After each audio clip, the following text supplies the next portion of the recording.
निशुम्भ शुम्भ गर्जनी प्रचण्ड मुण्ड खण्डिनी वने रणे प्रकाशिनी भजामि विन्ध्यवासिनी।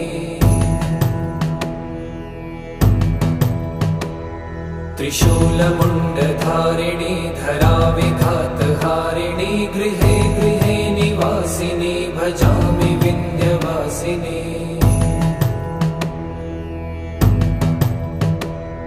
दरिद्र दुःखहारिणी सदा विभूतिकारिणी वियोगशोकहारिणी भजामि विन्ध्यवासिनी।